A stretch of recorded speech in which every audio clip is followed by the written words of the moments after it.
قسمت کا لکھا ہوا ہر شخص کو ملتا ہے، یہ بات طے ہے۔ مجھے اور آپ کو وہی مل رہا ہے جو ہماری قسمت میں لکھا ہے، اس سے ایک حبہ بھی، ایک دانہ بھی کم نہیں ملے گا اور ایک زیادہ نہیں ملے گا۔ صحیح حدیث ہے، بخاری کی دیگر کتب حدیث میں موجود ہے، جب بچہ شکم مادر میں 120 دن کا ہوتا ہے تو 4 ماہ کا جب بچہ شکم مادر میں ہوتا ہے تو اس کی روح پھونکی جاتی ہے، تو فرشتہ آ کے اس کی عمر بھی لکھ جاتا ہے، اس کا شقی و سعید ہونا بھی لکھ جاتا ہے اور اس کا رزق بھی لکھ جاتا ہے۔ تو رزق جو لکھا گیا وہ ہمیں ملے گا، اور جب جب ملنا ہے تب تب ملے گا۔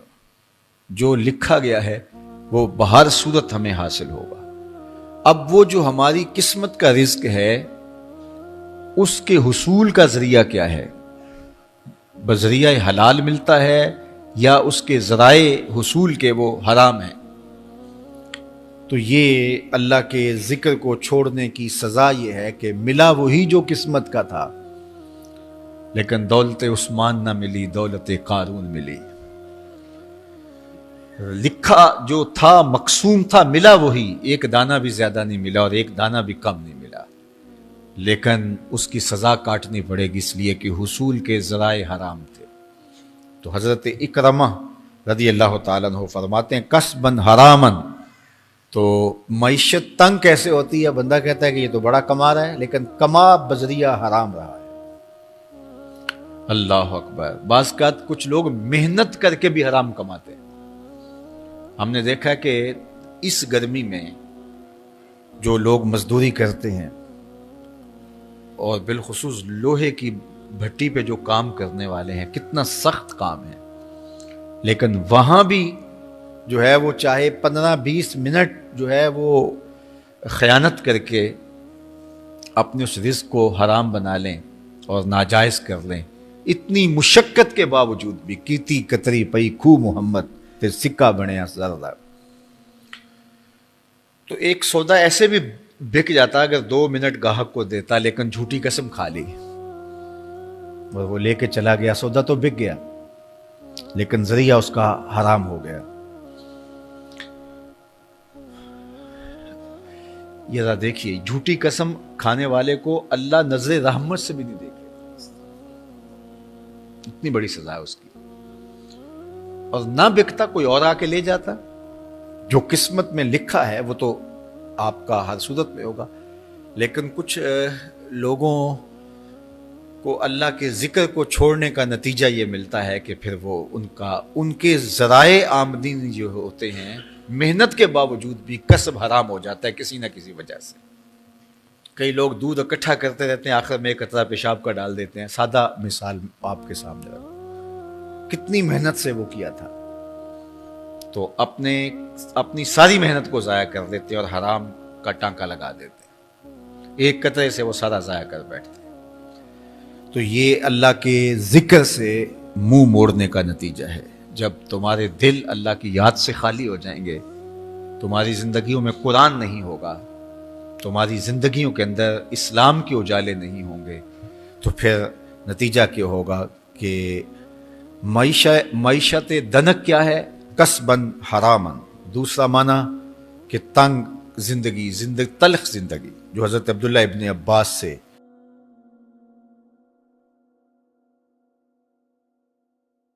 یہ امت خلیفہ بلا فصل، خلیفہ اول، امیر المومنین حضرت سیدنا ابو بکر صدیق رضی اللہ تعالیٰ عنہ کی مرہون منت ہے، ان کی احسان مند ہے۔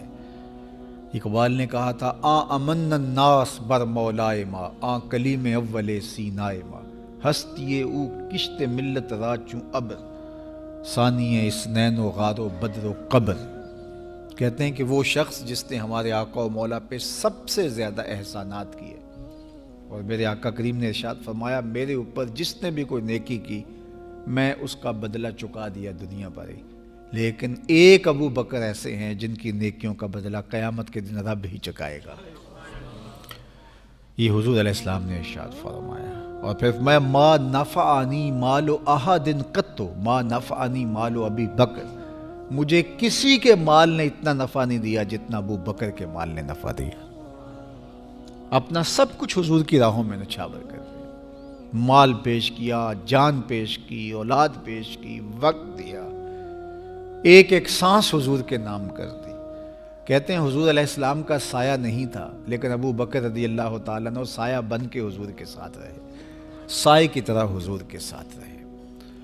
بدر کے ساتھی، حضر کے ساتھی، سفر کے ساتھی، غار کے ساتھی، حد ہو گئی مزار کے ساتھی. اللہ اکبر. ایک دن حضور ایسے نکل رہے ہیں مسجد نبوی سے تو کوئی لوگ داخل ہو رہے تھے، تو حضور کے دائیں ہاتھ میں ابو بکر کا ہاتھ تھا، بائیں میں حضرت عمر کا ہاتھ تھا.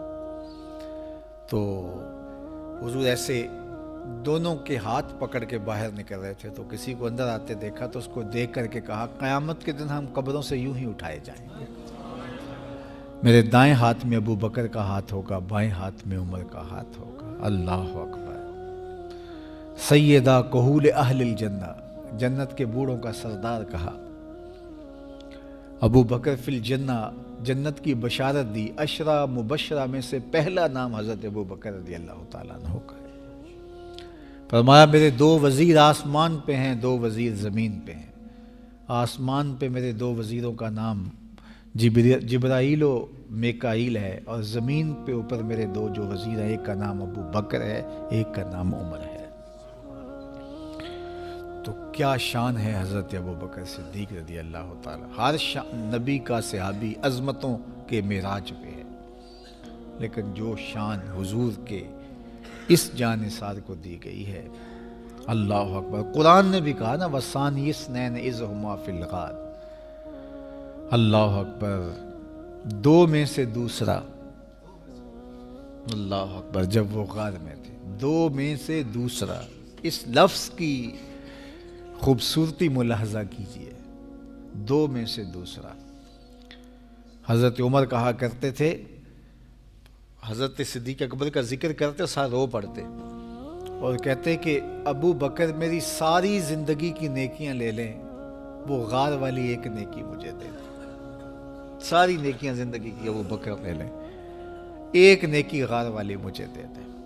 تو ان کی ساری نیکیاں ایک طرف اور ابو بکر کی ایک نیکی ایک طرف. اور حضرت عمر کہا کرتے تھے کاش میں ابو بکر کے سینے کا بال ہی ہوتا.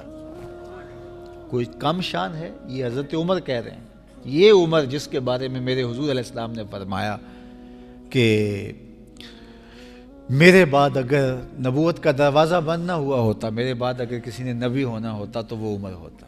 اتنی شانوں کے مالک. ان الشیطان یفر من ظل عمر، شیطان عمر کے سائے کو دیکھ کے بھاگ جاتا ہے. وہ عمر کہہ رہے ہیں کاش میں ابو بکر کے سینے پر اگا ہوا بال ہی ہوتا. یہ شان ہے، یہ عظمت ہے. سارے حضور کے صحابی عظمتوں کے معراج پر، لیکن ان کی شان ہی وکری ہے.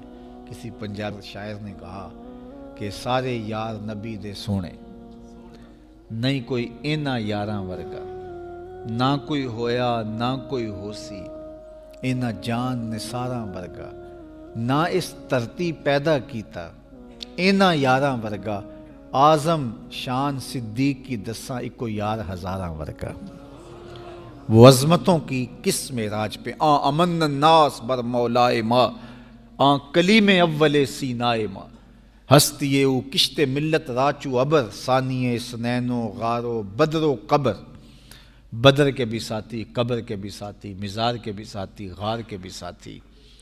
اور کھیت اسلام کی کھیتی کے لیے ابر بہار کی طرح برسے اور سیراب کر گئے. اور اس امت کے لیے انہوں نے جو کام کیا وہ انہی کا مقصوم